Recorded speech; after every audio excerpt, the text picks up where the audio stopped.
So Alex Jones has been in the news the last couple of days, and I want to talk about it because I think a lot of people are actually missing the biggest reason why I think they actually removed him from the platforms. So, like late Sunday night, Alex Jones was taken off of Apple's iTunes store. All of his podcasts were removed from Spotify. His Facebook account, his personal one, not InfoWars, was taken down 2 weeks ago by Facebook, and then on Monday, they actually removed all of his content, so all of his personal pages, InfoWars, Prison Planet, YouTube removed all of his content, and they had actually given him a community guideline strike like a few weeks before this. So a lot of people are naturally saying, well, this is an attempt to silence conservative voices and silence free speech, but that's just not the case. So we all know that he pushed this Sandy Hook conspiracy theory way too fucking hard. And, he called it a false flag, said that they were child crisis actors, said that Anderson Cooper was in some blue screen and wasn't even there. Like, I don't know why that would make it a fake attack.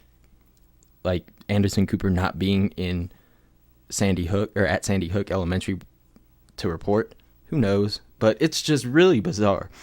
And what happened was there was a family, and this isn't just to this one family, but this is the best example. The Posners, they lost a 6-year-old son in the tragedy.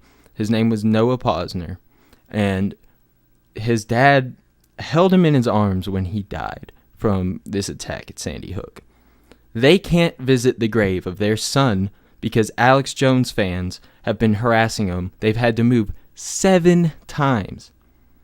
And they just now decided to sue him because he had made all these disparaging remarks, again, thus bringing the statute of limitations back into play. So now that they can sue him because he restated all of these things that he had previously said, they're going to go ahead and try to do that to get him to stop spreading these malignant lies about him, or about them, and their child who, like I said, died in a fucking school shooting and died in his dad's arms.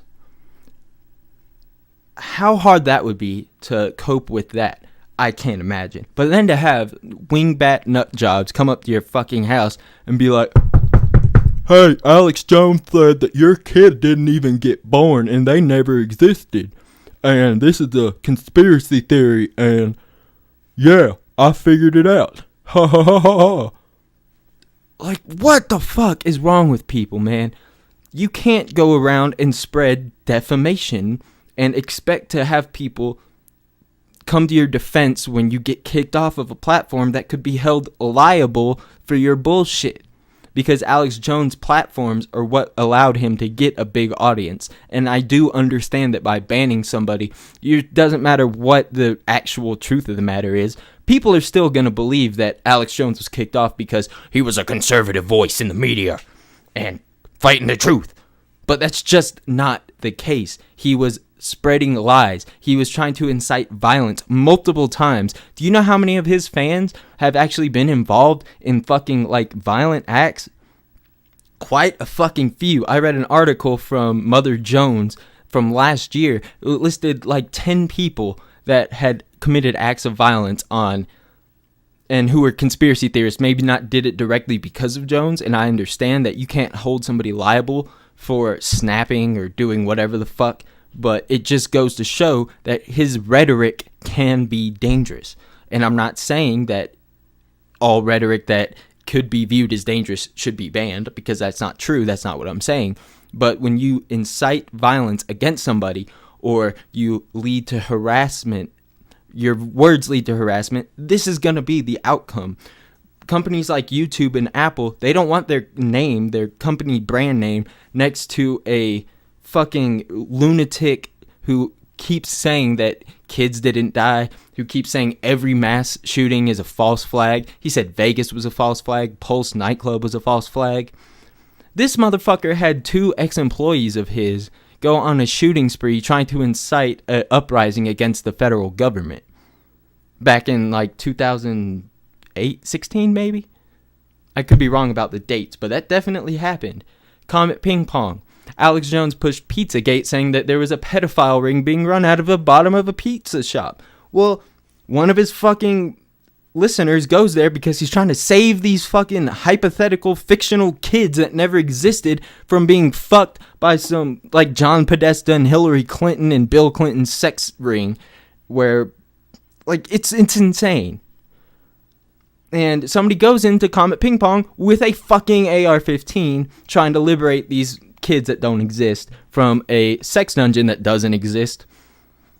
It's just so fucking stupid. It's so stupid. And he had to issue multiple apologies, by the way. He's being sued by like 6 people right now.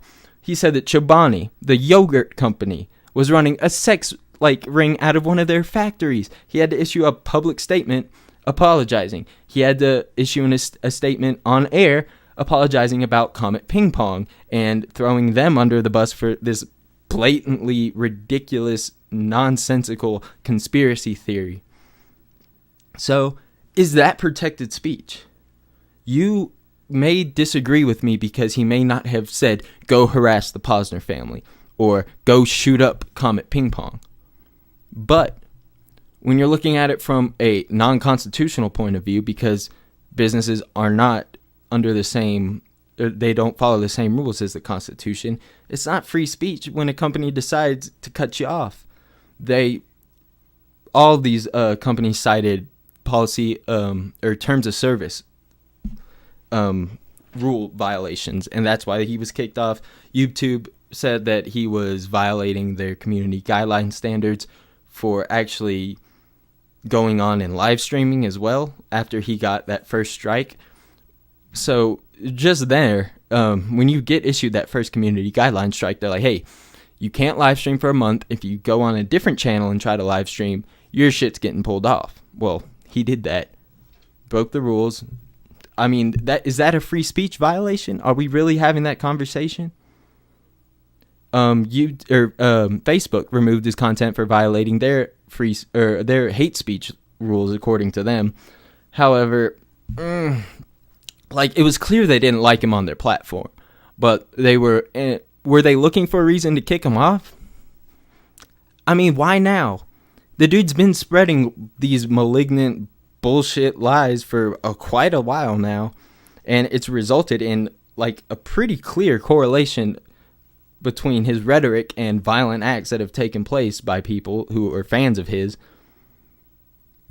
So would they be liable for any of that stuff in the past? Maybe the Posners want to go and sue Facebook next for giving this lunatic a platform to speak on.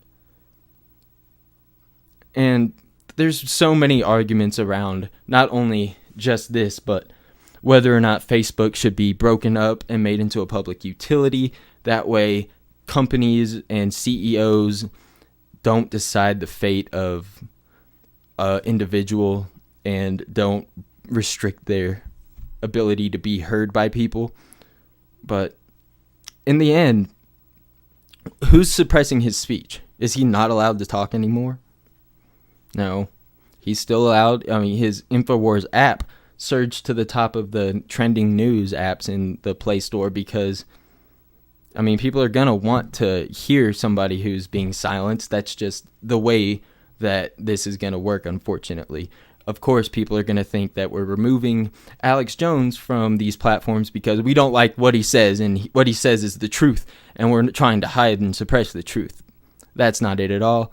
Other people think that, Facebook's going in there and removing him because he says misinformation and spreads conspiracy theories.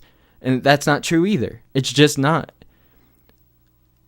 You can disagree with their policy on hate speech, but Alex Jones's very own website has very similar rules for posting. I mean, you can't be racist, you can't disparage minorities, you can't do a lot of shit on his own website.